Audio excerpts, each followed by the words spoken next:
Yo, what is up guys, Slattern here, and today I'm going to be doing a guide on the Shadow Impale set for patch 2.5 season 10 Demon Hunter.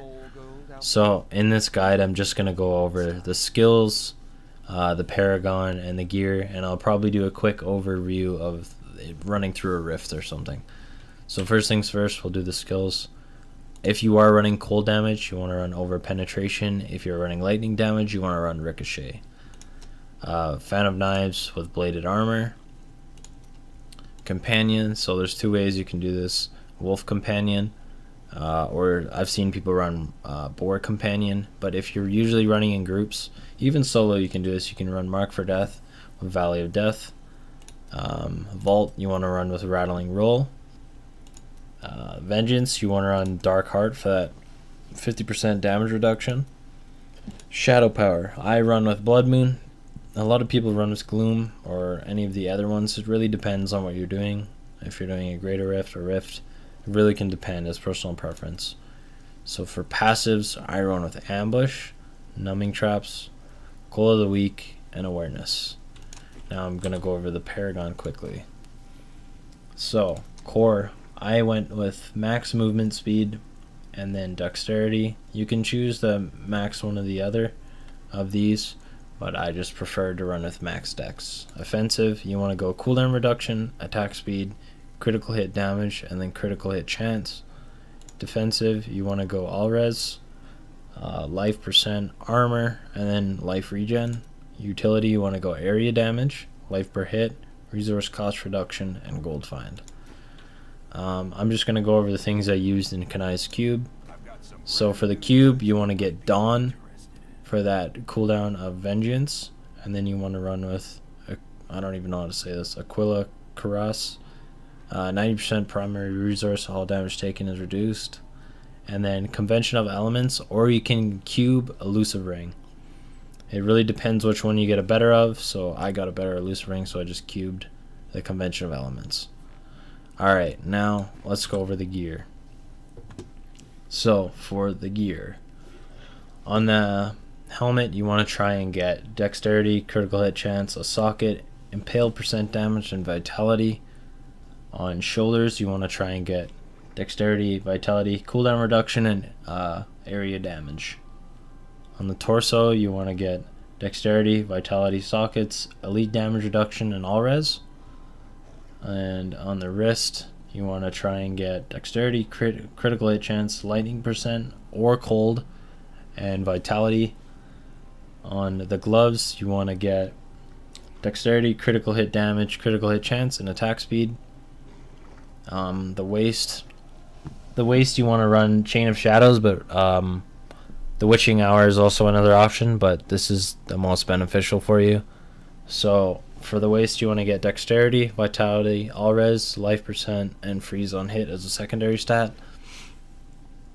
Legs you want to try and get dexterity, 2 sockets, all res, and vitality. Feet you want to get dexterity, impale, vitality, and all res.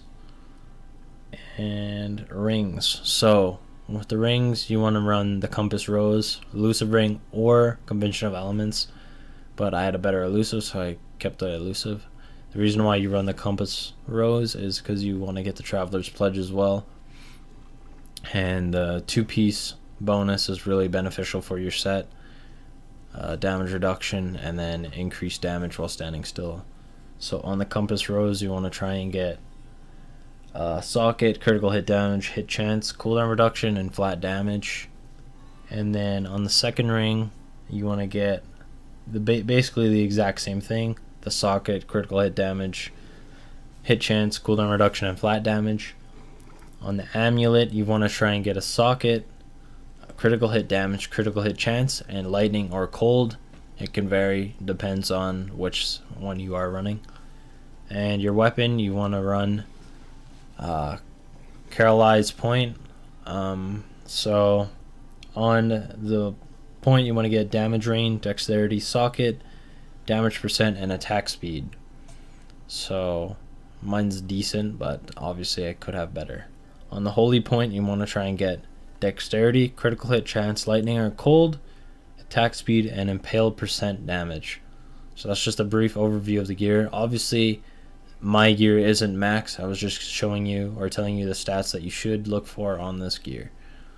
So that's just a brief overview of the gear and the set. I will tell you the gems I run. I do run Bane of the Trapped, I run Bane of the Powerful, and Gorgok of Swiftness.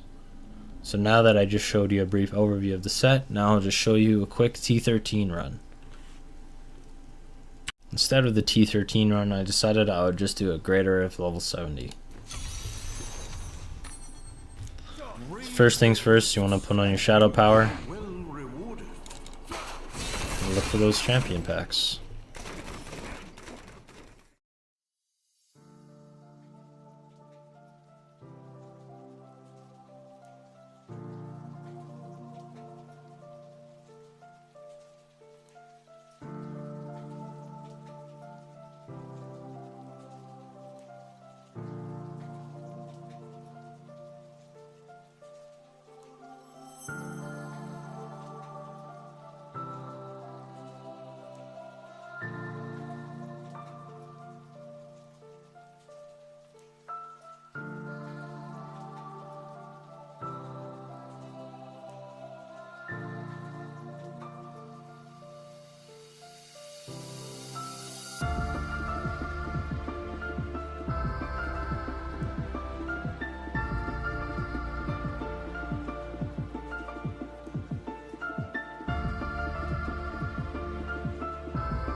So as you can see, that was a quick run, a level 70 at 560, or 6 minutes basically.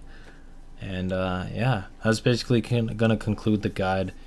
The Shadow Impale set is definitely one of the strongest. As you can see on the leaderboards, it is, I think, currently still the highest run set, the Shadow Impale set. So, see, as you can see, this guy's running Mark for Death Rune. So it's really personal preference. Demon Hunters are really strong this season. And yeah, I hope you guys enjoyed this quick little guide. If you did, let me know in the comments below. Leave me a like. And yeah, until next time, peace out, guys. Have a good one.